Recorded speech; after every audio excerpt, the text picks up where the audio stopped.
Hello, everyone, and welcome to episode 78 of the Hammer Territory podcast. I am your host, Brad Rowland, coming to you on a Sunday. It's September 8th, and I'm joined, as I often am, by Scott Coleman. Scott, in about 30 minutes on Sunday afternoon, the vibe of this podcast changed drastically. Hey, Brad, that's right. For once, a Sunday seemingly went the Braves' way. You're right. I mean, there was a real moment where the Braves were down 2-1 in the ninth inning, and the New York Metropolitans were tied 1-1 in the ninth inning.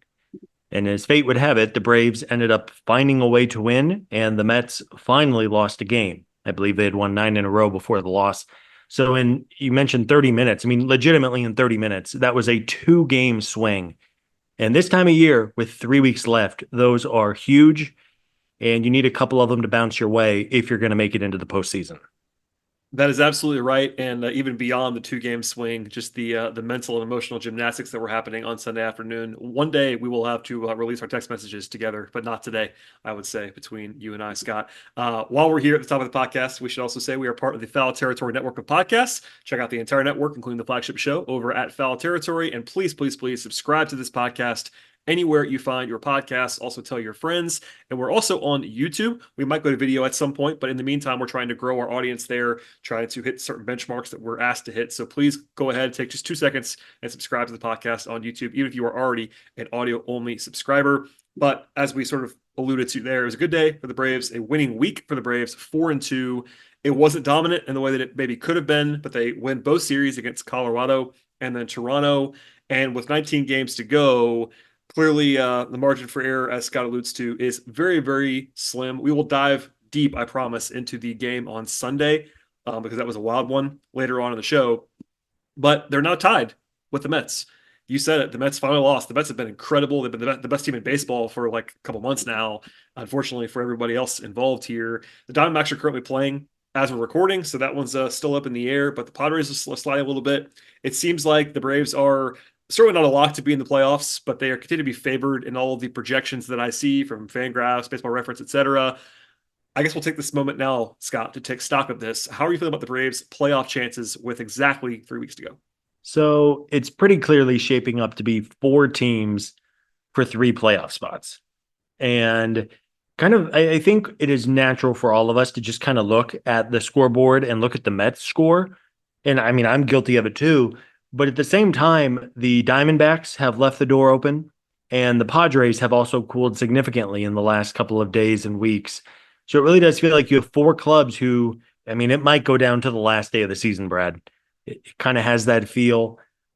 In terms of the Braves making the postseason, man, it's for reasons that listeners know. I think it's hard to be bullish on a nightly basis just because the offense has been so beaten up and bad. But basically every single night, other than Saturday, which was a fluky blow-up game for the pitching staff, the pitching has given the Braves a chance to win quite literally every night for a full month now. And we know that in September and October, power pitching can really carry a team and win baseball games. And we're just going to have to hope that, as has been the theme for pretty much all year long, just have to hope the pitching stays good and that the lineup can somehow scrape across a couple runs because, man, trying to win every ball game 2-1 is just not going to be sustainable. Or who knows? I mean, on our mental health, it is. I mean, I think even friend of the pod, Brandon Gaudin, tweeted after the game that he felt like he went 10 rounds with Mike Tyson today. That's pretty accurate because every game has been a grueling fight to win. It is, and we always talk about the margin for error or lack thereof, and that's part of all these low-scoring games. It also taxes your bullpen, in particular. Jimenez and Iglesias are pitching like every single day, it seems like, right now, because they have to, and games are close, and even today was to the wires we'll get into. I'm with you 100%. It feels like there's 4 teams for 3 spots. All of the division races, they're not over in the National League, but I believe all of 3 of them are 6 games or more right now. The Braves are 7 games back of the Phillies. Padres are 6.5 behind the Dodgers as we're talking right now, even bigger in the Central with behind the Brewers. So it's 4 teams for 3 spots in the wild card, and that includes the Braves. And really, the only time that the Braves will play a head-to-head against either of, I guess any of those 3 teams is the second to last series of the season. They play the Mets at home for 3 games that final week. That's the only time they go head-to-head against Arizona, San Diego, or New York. So that's one to circle for sure, but we'll get into that later on. But yeah, a good week overall. It didn't always feel that way. I have to say. And, if they had lost today, I was prepared to fight the urge to be as dramatically negative as it felt like I was probably going to end up being. But hey, that's the nature of the beast in the sports world, Scott. You can lose a game in incredibly painful fashion, and we would have maybe circled that one as one to maybe push the Braves out of the playoffs in a couple of weeks, or you Yeah. win it and maybe it's a springboard. And I mean, again, seriously, the difference between the Braves coming back to win today and the Mets losing in the ninth inning cannot be overstated. And the difference between being tied for a playoff spot and I believe a game behind the Diamondbacks and a game and a half behind the Padres for the 1 and 2 wildcard spots, the difference between that and being 2 full games back of the postseason with 19 baseball games to go, it really does just feel, even if it is only 2 games, it feels like it's more than that. And I guess credit to the Braves for somehow finding a way to win on Sunday, even if the Saturday game was a bit of a bummer. Pop quiz, AJ. What is America's #1 meal kit? That would be HelloFresh, Scott, and it even works for picky eaters like you. There's an ever-changing menu of 50 recipes to choose from each week. So just select your meals and delivery date, and voila! Yeah, home cooked meals just hit different. The recipes are easy to follow with pre-portioned ingredients delivered fresh. Just choose that delivery day, open your box, cook, and eat. It's so easy, Kratz. Agreed. With FT every day and my coaching job, I don't have time to search recipes all night and also spending money on a whole jar of spices for only a pinch. Nah, I'm good. My family gets more of me because I don't have to take a last-minute trip to the grocery store at night to find dinner. Ready for this? For free breakfast for life, go to HelloFresh.com/free FT. One free breakfast item per box while subscription is active. That's free breakfast for life just by going to HelloFresh.com/FREEFT. Speaking of Saturday and Sunday, let us dive into some of the results from the weekend. And if you missed it, our colleagues, Sean and Steven, talked about the games on Thursday and Friday, and for the most part on a show on Friday night. So I recommend listening to that show always. We are complimentary, and we're trying not to overlap too much on the podcast. So that was one to catch up on. But the last 2 games that we'll talk about, Saturday was more breezy in a bad way. It was lopsided. It was 9-5 as a final. It was not actually that close. The Braves tacked on some runs that were kind of meaningless in the ninth inning. The offense did very little in the game. The only thing that was notable about the offense, in my opinion, was the fact that Matt Olson played his 600th consecutive game. And per Sarah Langs, I found this today on Twitter. Sarah Langs is great with this stuff. The first time that a player has appeared in 600 games or more in a row since 2007. So that's a long time in the world of baseball. And while I have expressed, and I think you have as well, some reticence to have the Braves play their guys every single inning of every single game, it's still impressive for Matt Olson to play literally every game for 4 years, basically. And that's as evidenced by the fact that it's been 20 years or so. Yeah, a testament to Matt and the physical shape that he keeps himself in. And, it's clearly a thing that he strives for. I think it was last year, maybe the year before, the Braves continue to start Matt Olson, even when they have like the clinching hangover lineup. He'll go out there and play like an inning or two and then come out. Said something that matters to Matt. And I think we all feel like that when the Braves are fully healthy, and obviously that has been very, very few and far between this year. But when the Braves are fully healthy, I think we are all in favor of giving the guys a breather. But the fact is, right now, when you're down a third of your regulars, you really don't have the luxury to do that. And again, credit to Matt for being out there. And hey, he's done a nice job over the last 6 weeks or so. He cooled down quite a bit over the midsummer months, but really throughout August and September, Matt has been quite good. I believe his OPS is upwards of 900. Yeah, he's been pretty much himself, or always close to it, for a little while now. Maybe something about first base in the Braves to have the sheriff over there that has to play every day. Freddie was this way too. We used to kind of pick on Freddie because he just would play through stuff when he wasn't healthy, and it was very obvious, but he just never wanted to sit. And maybe it's the first base thing. I'm not sure. But Matt Olson, Parkview High School's own, is quite durable. Other than that, on Saturday, I guess we should maybe close the book on the historic, and that's crazy to say, a historic run of awesome starts for the Braves. Schwellenbach was not particularly good on Saturday. 10 hits, 6 runs. Only 3 were earned. So if you want to get technical, I guess they only allowed 3 earned runs in that game still, as crazy as that sounds. But no walks, but 3 strikeouts only. He was not missing bats. He didn't look very good. I saw some. I'm not sure if you saw this either. We didn't talk about it beforehand, but I saw some pretty funny, maybe panic tweets about Schwellenbach and how he was like the pro guys. He's been awesome for a while. I wouldn't be particularly worried myself, but maybe you are worried, Scott. Are you worried at all about this performance? No, I'm not worried about Schwellenbach. I did want to point out that between the majors and the minors this season, Spencer Schwellenbach is up to 25 starts and 142 innings. Now, those aren't crazy numbers by any means, but for a guy who's only been pitching professionally for a couple of years, he is getting up there a little bit. But at the same time, it's like the first time in 3 months that Schwellenbach has not been awesome. I do think the Braves will naturally do their homework and diligence and keep an eye on him and make sure that the velocity stays strong, which it was on Saturday night. And if there's an opportunity to maybe give Spencer a breather, then sure, you do it. But as we know, with only 3 weeks left in the season, that's probably easier said than done.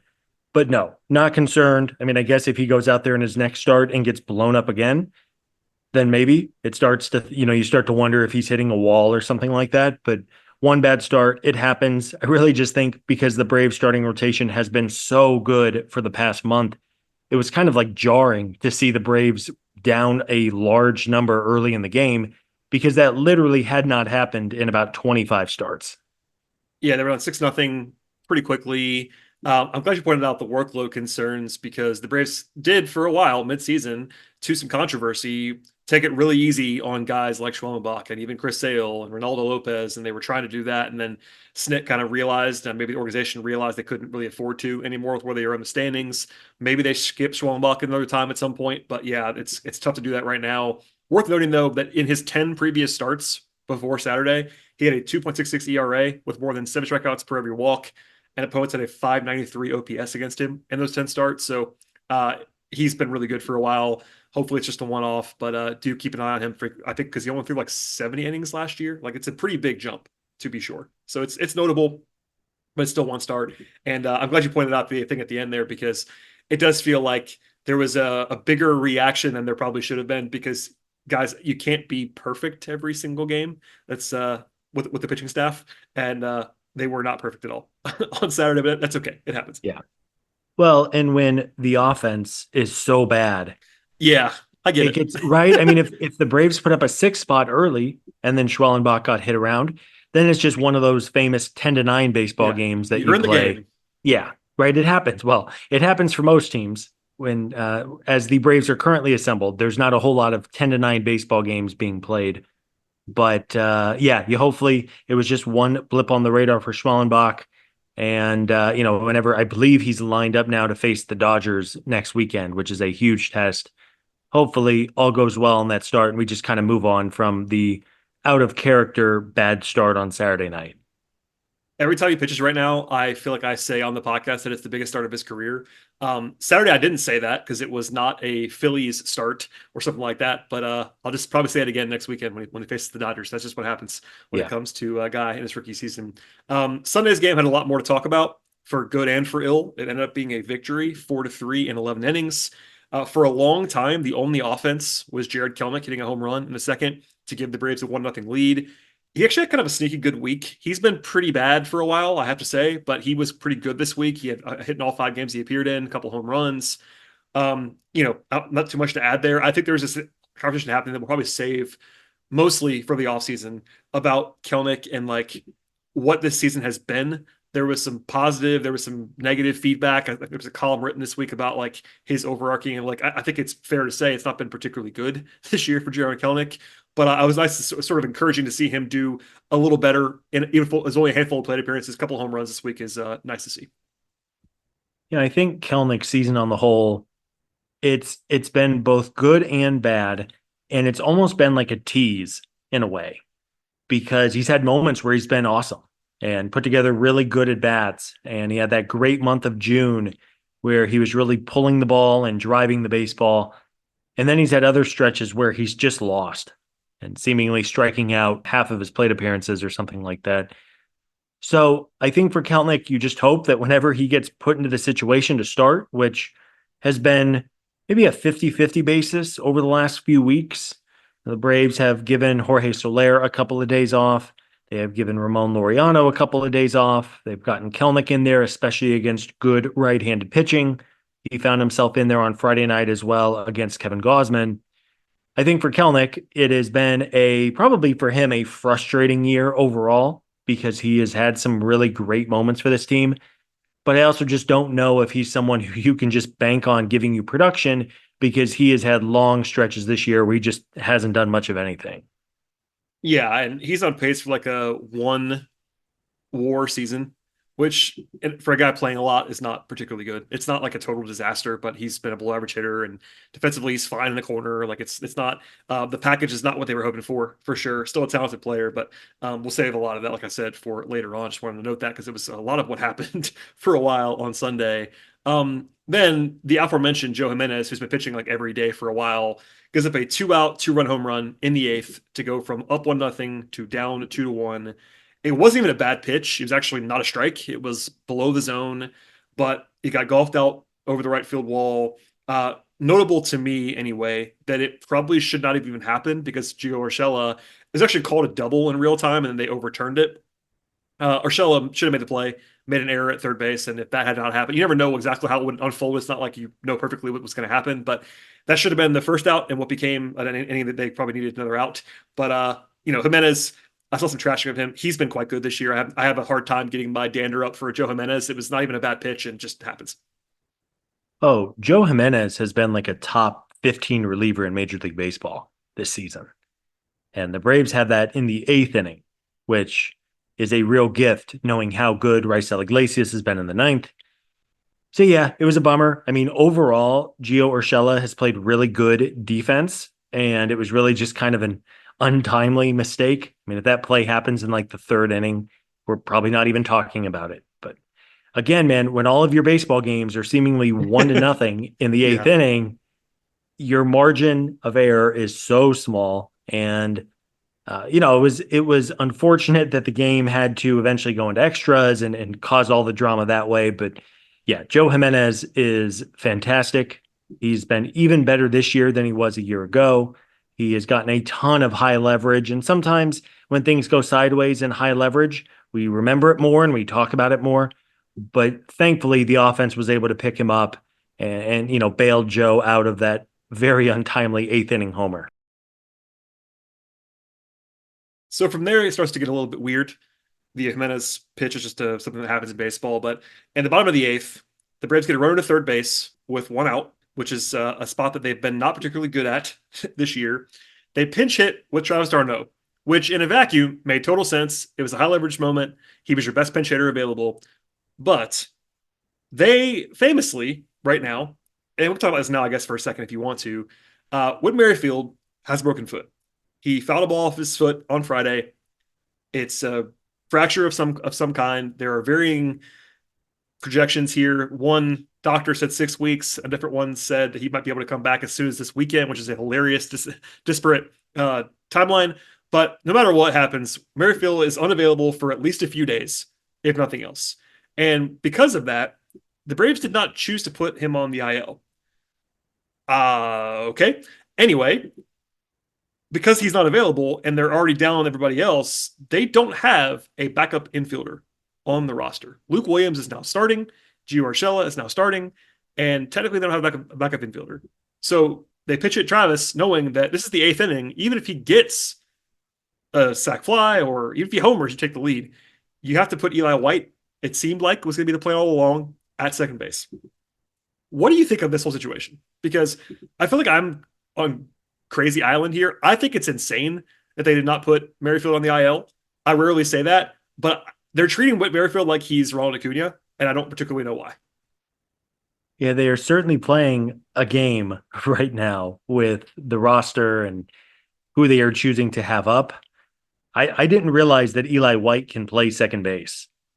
He can't, Scott. Really, he's just right. he's just the best. It's like they talked about Ramon Laureano taking infield practice. Like, what is happening? Am I taking crazy pills here? I guess Eli White has played second and it's at some point in his life, but he's an outfielder. Like he's an outfielder. It's what he is. I mean, this season has made all of us a little crazy, hasn't it? I mean, if I would have told you this sentence, Brad, back in March that the Braves had Ramon Laureano and Eli White and were really worried about a Whit Merrifield injury. I mean, can you imagine Yeah. just connecting the dots to this point? How many steps you have to get to that conversation is right. But I Yeah. mean, okay, if they were, I'll ask you this: if they were confident that Whit Merrifield could play by the Dodgers series, that starts Friday. Today is Sunday. If they were confident that Whit could play on Friday, would you have put him on the IL? No, because I think I would have still, but it would have been closer. so it's 10 days for players, correct? I believe it's Yes, 15 for pitchers, 10. it is 10 So days. Yes. so then he broke his foot on Friday night. So you're talking, so basically then he would be out throughout the Dodger series next weekend. Yeah, it would have cost you about 4 games probably of him being available. Again, they don't know he would be back on Friday.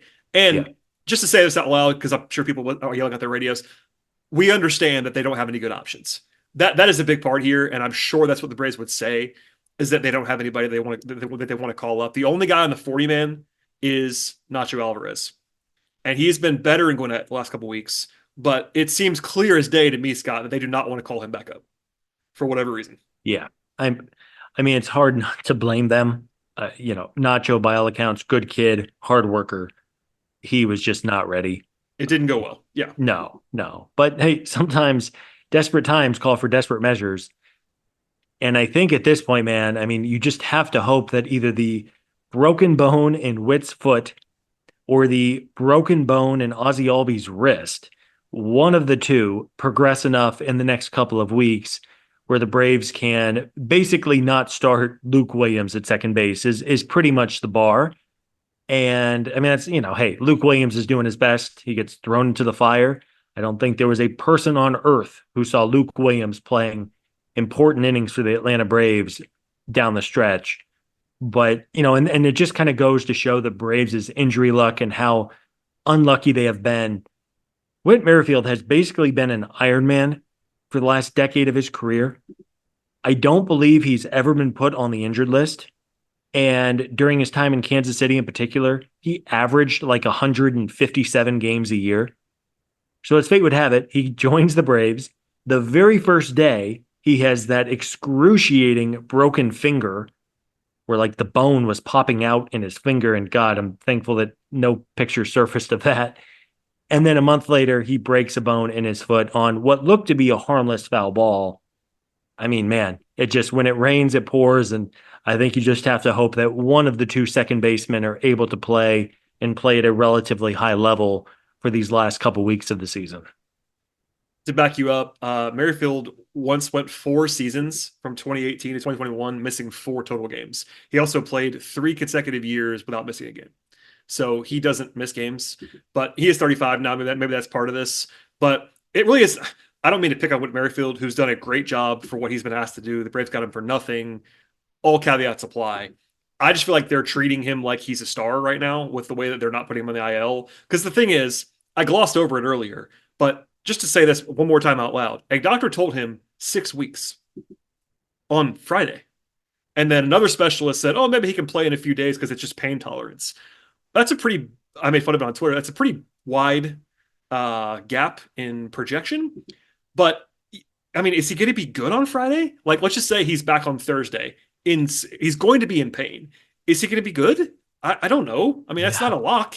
It's Whit Merrifield. This is not a superstar player. Like, I know he's been good for the Braves, but I mean, do you want to play 60% of Whit Merrifield? Maybe, I guess, but I feel like there is some drastic downside when you factor in not just today. I mean, today's a good example of it because I guess it worked because Eli White had a great game today, but he's not a second baseman, and Snit's managing every game like it's the World Series right now. I mean, he's doing he's pressing every button. It's Freddie Gonzalez style. He's smashing buttons right now every game. You can't really do that if you don't have a single backup infielder and your star is Luke Williams. It's insane. I'm laughing at the whole situation. It's very funny to me. Like, this shouldn't matter, but I just don't. I think it's a little bit strange that they didn't even think about it. It's like, all right, IL would be good, I think. Yeah, I mean, they are tiptoeing a very fine line right now, and it is pretty bleak in the middle infield. Okay, I have a question for you. We'll move on, I promise. I have a question. What happens if Orlando Arcia rolls an ankle in the first inning on Monday? I will be starting at shortstop. I mean, I think they would probably put You would have to. Urshela at short, Luke Williams at third, and Eli White at second.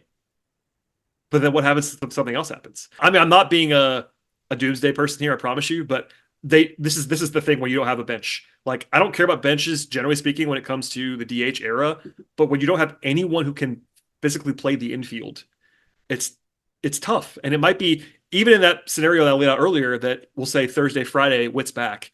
That's 3 or 4 games between now and then. And plus today, where they had to play Eli White at second. He wasn't really tested there. I don't know if he can really do it. Maybe he can, and maybe that's why they're not worried. They think that Eli White's just like going to be fine at second base. If that's the case, then I'll be wrong. It seems a little bit reckless to me. But hey, Yeah. It is a good reflection of all of the injuries the Braves have dealt with this year yes. that we're even having to have this conversation. I mean, you laid it out. Read the names off, Scott. You laid it out in our document here about how, like, just as a reminder to everybody how crazy the injuries have been for the Braves. Go ahead. Oh, Read the it's list. nuts. I mean, this is like if you added a bunch of like low-level free agents to the player list I'm about to list off here, it's like an 85-90 win baseball team. So the Braves injuries here, just for the housekeeping note. Here we go. Ronald Acuna Jr., reigning National League MVP. Spencer Strider, top 5 pitcher on planet Earth.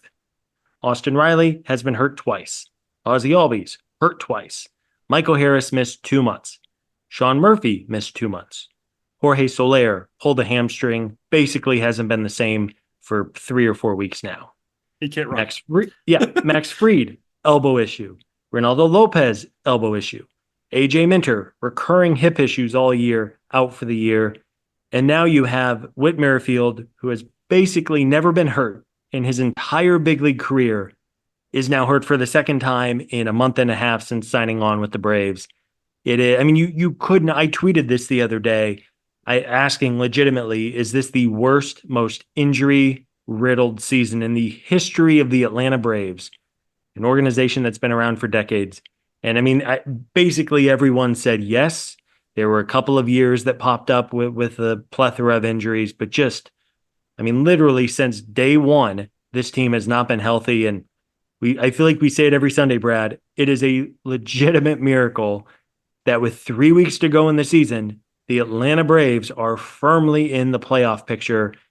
I am not sure there is a single team in baseball other than the Dodgers who have been equally battered by injuries all year. There's not another team in baseball who would be even close to the postseason picture with everything the Braves have had to deal with. We agree, but hey, at least they signed Kevin Biggio this weekend. If you are a warm body who might be available, it makes sense. And right, I mean, it makes sense to bring him over. And if you have to call on Biggio at some point, I mean, to answer your question a minute ago, if something happened to Orlando, God forbid, or to Gio Urshela, God forbid, you're probably calling up Biggio from the minor leagues because, I mean, you just don't really have any other choices unless you want to throw Nacho Alvarez out there again, and I'm just not sure anybody wants to do that. Yeah, there are other names going at too, worth noting. Just to say this out loud, Biggio, who they acquired for nothing, is on a minor league deal. He is not playoff eligible, which, I mean, it may not matter. It wouldn't matter anyway, but I don't think. But if his utility is, like you just said, if they get 2 more injuries and you got to plug the hole for the next 2.5 weeks, you can call him up. He's not very good, but he's a major league caliber player. And that's why you bring that guy in over the weekend. All right, let's go back to the game. Sorry for that sidetrack, but it was a good time to talk about it because it was it became relevant because listen, our good pal Mark Bowman has been on this podcast before. In his column post game, called today's game the Eli White game, which I find funny, but it's also kind of true.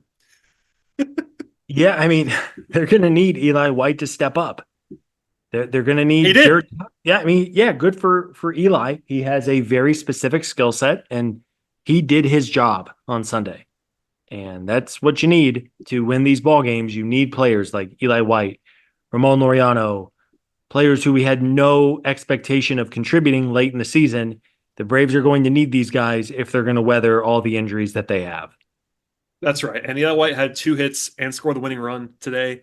He is not a great player. We understand this, but he's a good guy. He's this year's not exactly the same, but this year's version of Forrest Wall, he's like a great guy to be at the end of your bench. He's really fast. He can run. That came in handy today, etc. But anyway, the Braves tied the game in the ninth after singles by White and Ozuna. And the only time in recent memory the Braves actually executed a sacrifice fly when they had to have it was Matt Olson driving in Eli White to tie the game in the ninth inning.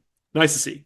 Yeah, Um, it was rare ABC baseball for the Braves, which I mean, again, man, I feel like we're being negative Nancy sometimes tonight, but no, again, when this team is regularly wasting leadoff doubles because they can't hit two fly baseballs, I mean, come on, they have to figure out a way to improve the approach at the plate and make the most of the opportunities that they get. yeah, I mean, in the eighth inning, we talked about it briefly earlier with Darno, but they pinch hit him and he struck out with a guy in third and one out. And I love Travis. It was not a great plate appearance. It is what it is. It happens sometimes. Like, it is not a guarantee. I think some people go too far the other way. I'm guilty of this too. It's not easy, quote unquote, to get a guy in from third with one out, but you have to do it more often than not. It's just the reality. In the 10th, the Braves failed to score after Iglesias wiggled out of a jam, as he is wont to do in the 10th. He's great. The Braves asked Gio Urshela to bunt. I can't remember how I got the stats, so my apologies to whoever said it because I went and looked it up and confirmed it. But Urshela has 2 career sack bunts, and he has not bunted in a sacrifice for 7 years. And Scott, it looked that way when he was bunting Yeah. today. Again, maybe it's like the theme of the podcast. Can you imagine a scenario where even 2 months ago, I said the Braves needed a crucial sacrifice bunt from third baseman Gio Urshela? I mean, we almost called this podcast "No Bunts" or "Never Bunt." That was one of the list of podcast names. We hate bunts. I didn't necessarily. There are a certain level of hitter where I'm okay with it in extra innings. Like, I don't hate it. Urshela is that kind of hitter, but apparently he can't bunt, which you probably need to know when you call a bunt. He just looked like he had no idea what was going on. Like, and of course he bunted into a force out, and that kind of killed things a little bit in the 10th. Yeah. I I don't think Gio does a lot of bunting practice He does when not. he takes batting practice before the game every single night. Um, Thankfully, even with all of the extra inning shenanigans, the Braves won this game today in the bottom of the 11th by scoring 2 runs, and the baseball did not leave the infield. Yeah, they got a big assist from the not playoff bound Blue Jays Yeah. today on the whole, including that inning. I mean, we should at least say out loud that Iglesias got out, give up a run in the 11th. Um, Listen, you can't always really ever bank on giving up no runs in extra innings. The math is not on your side. Um, this stat's pretty crazy to me. Iglesias still hasn't allowed I believe, an earned run in like almost 3 months. It's like an insane run. Opponents have like a 090 batting average against him in like 30 appearances or something crazy. But he allows a run. But like you said, I mean, it was bunt, single, error, intentional walk, and then Sean Murphy hits a ground ball to the right spot. Basically, that's how they won the game. Yeah. I mean, I guess they're due for some good fortune. That's kind of all I have on that. It's kind of ironic that the Braves won the game that way because they just never do that this year. That's like the theme of Yeah. the Hey, season. all help is appreciated. For every night where the Braves have outslugged or, had been on the wrong side of the BABIP battle or had like an expected batting average of 400 and just kept hitting it right at players and right at the glove. The Braves are due some good fortune, and who knows, maybe the ball will bounce their way over these last 3 weeks and then propel them into a postseason run. But it just felt good, even after Rysel was so close to getting through that 11th inning without giving up a run. George Springer just happened to bounce a ball up the middle to kind of nowhereville that got through. But again, good on the Braves, a perfectly executed bunt and some, I guess, good contact in the moment, even if they didn't exactly drive the baseball. They needed to put the ball in play, and good on everybody for executing and finding a way to win that game. Eli White. Eli White. Okay. Yeah. So a really good win, all joking aside. Like, it was not a win that was comfortable. It felt like October in some respects. Like, the angst level was quite high, including for me. Again, I alluded to it earlier, but Scott and I's texts were pretty funny together in the 9th, 10th, 11th today. But hey, it was a win is a win is a win. And we didn't even say the name of Chris Sale yet. Chris Sale was once again completely and utterly brilliant. Uh, he didn't get the win. I don't care about that. But 6 innings, 2 hits, 1 walk, 7 strikeouts. He has not allowed more than 2 earned runs in a start since June 1st. Yeah, Brad, we are talking about the very likely National League Cy Young winner. I mean, I think we have run out of all of the superlatives to talk about Chris Sale. He was phenomenal again on Sunday. I know a lot of folks were probably tuning into football and didn't catch a lot of the game today. And if you didn't, Chris Sale was just vintage Chris Sale, ton of strikeouts. Toronto really didn't get any kind of a rally going. There was thankfully no adventure in right field with Jorge Soler, which has become like a bizarre thing in Sale starts. But Soler actually had a nice running catch down the right field line to get out of the 6th inning, which was good to see. But yeah, man, I mean, again, Chris Sale, phenomenal year, phenomenal trade. I just sincerely hope the Braves can make the postseason and have Sale out there for game 1. It would be a fitting reward to put him on the mound for game 1 of a playoff series with how good he has been really all season long. Absolutely. And not that he needs another stat to emphasize how great he's been for a guy who's leading the National League in ERA, FIP, WAR, strikeouts, etc. He also has a 1.32 ERA in his 12 starts following a Braves loss. So that's like an old school baseball-ism of your like stopper, the guy in your rotation that doesn't let you have a losing streak, etc. I don't always think about that way, but I think a couple of the beat guys had that today. It's a good stat. I mean, it's hard to lose when you have a starter that has a 1.32 ERA. It just kind of helps you to not have these long losing streaks because Chris Sale has been incredible all year long. That's just one more to add to the pile. And yeah, I mean, what would it take to have him not win Cy Young at this point in time? 3 blowups in a row? Yeah, probably. It might take 3 bad starts in a row, and he's not done that all year long. So yeah, or something else, which I'm not even going to speak into existence. correct. I knocked on wood as I said that. You couldn't hear me. Yeah. Okay. Well, that's a good wrap up of the weekend, I think. Unless you have more to add about what transpired, we can look ahead a little bit to kind of a weird week of scheduling for the Braves, headlined by a bizarre one-off game on Sunday. Monday. The Reds come to town for a makeup game from July 24th. The Braves have it easy here. No travel. It's a game at home. The Reds come in from New York and then have to go to St. Louis the next day, so a weird one for them. But you don't often see one game series in September, and here we are. Yeah, the Reds were a team that came into the season with a lot of hype and a lot of excitement, and it's just gone poorly for them.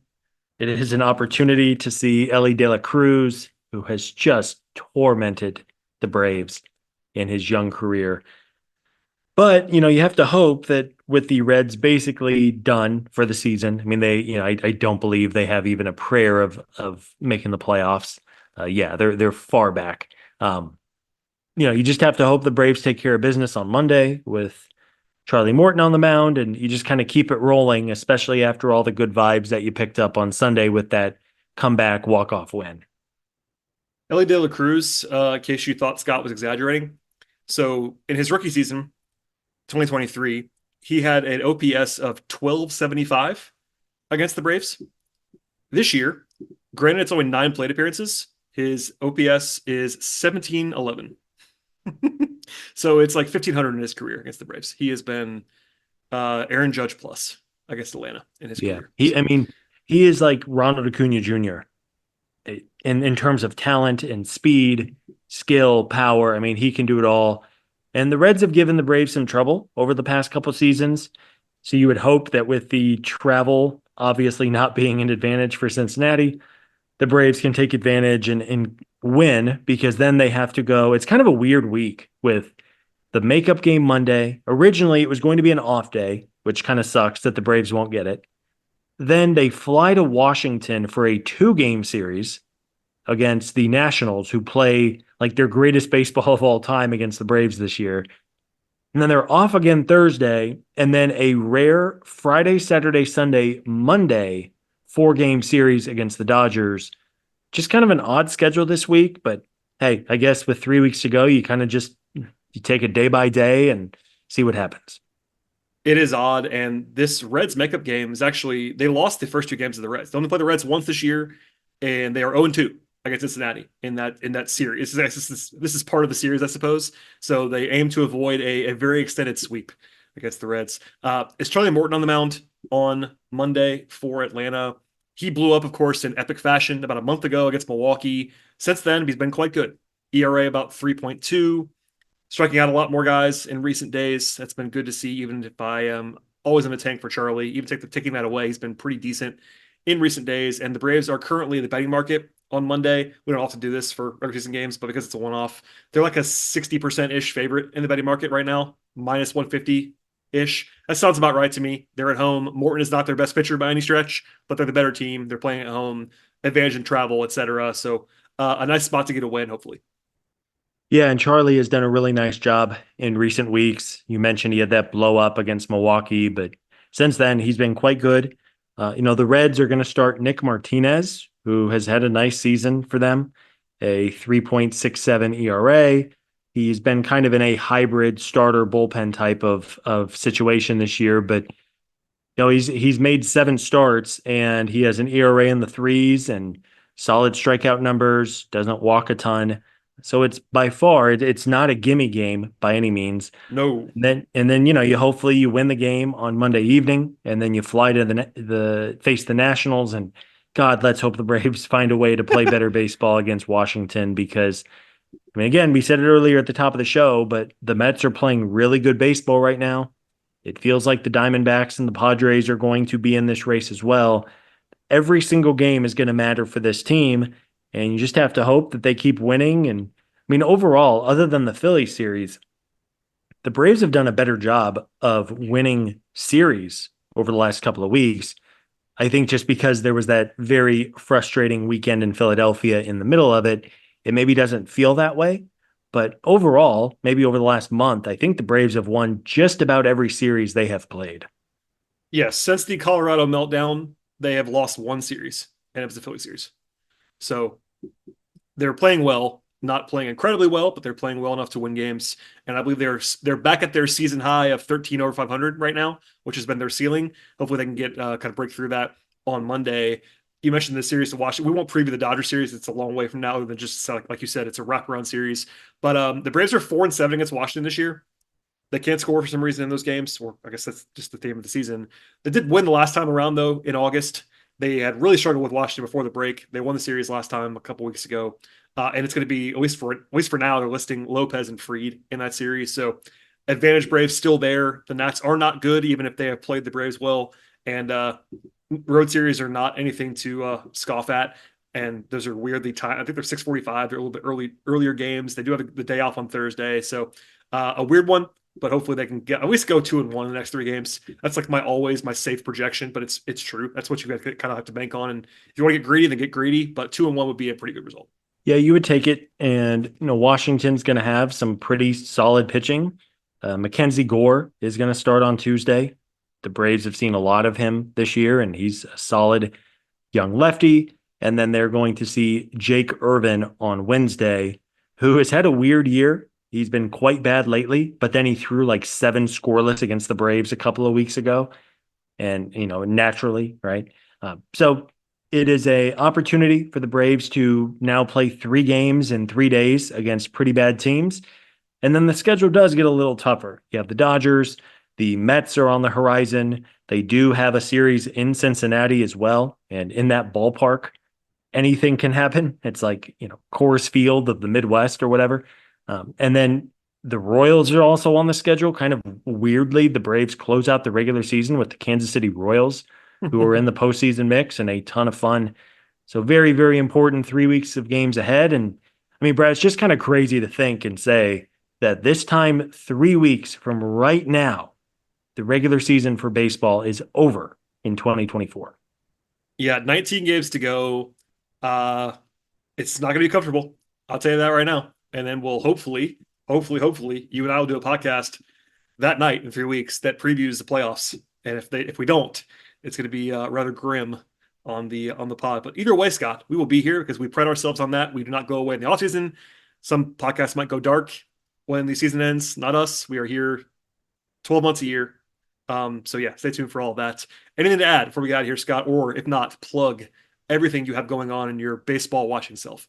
Nothing to plug. A big thank you to everybody for checking out the show. As always, we mentioned it off the top, but please do hit that subscribe button on both your podcast, of course, but also on YouTube. That's something that management has asked us to do. So please help us grow that YouTube channel, if you will. And we'll have plenty of shows this upcoming week. As we have said, every single game is important. So Steven and Sean will be back soon. I think Brad and I are on for 2 more shows this upcoming week. So we will have all kinds of Braves coverage here for you coming up. Absolutely. Stay tuned. Please subscribe. Like Scott said, ratings and reviews appreciated. The biggest thing you could do to support us is to do all of those things, plus support our sponsors, and also encouragingly, please share this podcast with your friends. I know people in my life, people in Scott's life, especially people that live around Atlanta like I do, Braves fans. And if they don't know our podcast, it would be hugely helpful if you would pass it along to them via text or email or social media or whatever. So definitely do that for us as well. Follow us on social media at Hammer Territory. Follow Scott on Twitter at Scott55. Follow me there at BT Rowland. Thanks for listening, everybody. We very much appreciate it. Hopefully it's going to be a good week for the Braves, and we'll see you all next time.